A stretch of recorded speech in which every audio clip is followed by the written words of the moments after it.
I situate the animals in a domestic parlor-like setting in order to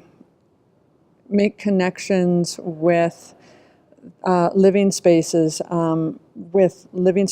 people, living spaces of animals, and how important that is to the stability of family and communities. So in this particular instance, the furniture is of a very opulent type of design intentionally so that it would also make that correlation, hopefully, to the lushness of the Canadian landscape and of the different types of landscapes we have. The animals are supposed to be looking comfortable because they are form fit to their little niche within the ecosystem. So hopefully I'm making those connections between how our land looks and the different creatures, including ourselves, that have adapted to a certain purpose within that ecosystem.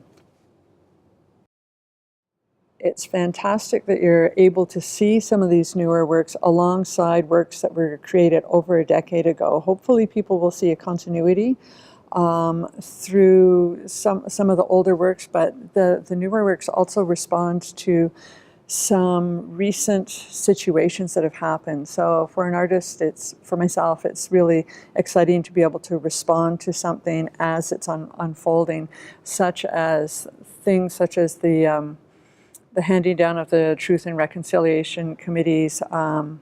findings, and to be able to reflect on it at this moment in time when it's all relatively fresh. And it will be interesting how that plays out over the decades to come. So I think that these works, it's the perfect moment for me to be able to show them and the context within which to show them with the older works. Some of these newer works, there are installation. They feature a lot of materials that I've used before for similar reasons that I use things such as bronze and rich fabrics and so forth to make correlations between value systems, between fragility, ideas of fragility, ideas of strength. And that hopefully it serves as a jumping off point for a viewer who comes to look at the installation, that I invest them with my experiences as a person who is Kwakiutl, but has grown up in British Columbia as well as Ontario. And the experiences with this country, but then the viewer can bring their own experiences to see how they make their interpretations of the subject matter that's at hand. I have chosen a particular style of furniture for these animals because those designs originated in France in the 16th, 17th century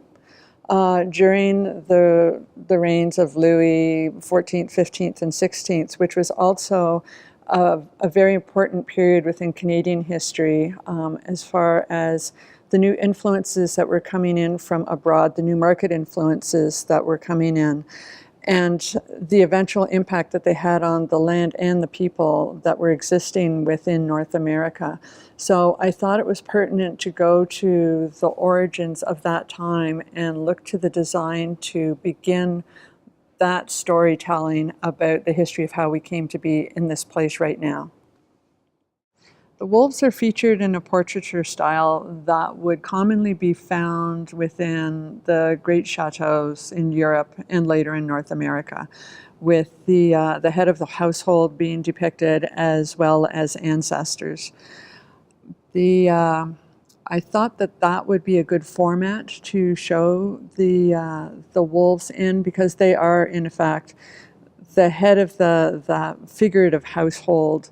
within a lot of North American ecosystems, that without them, without the authority that they bring and the type of stability that they bring to an ecosystem, the rest of the family falls apart. So in that way, I wanted to designate the importance of the role that they have within the various habitats and situations that you have across the Americas. And also to ascribe value to that, because for past many hundreds of years they have been and actually continue to be persecuted. So I thought that I wanted to show them in a different light and I chose to use this portraiture format in order to do that.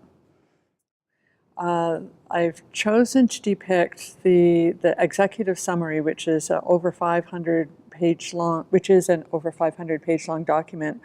as one continuous banner within the space of the gallery. So it flows down this very tall wall and onto the floor. I wanted to have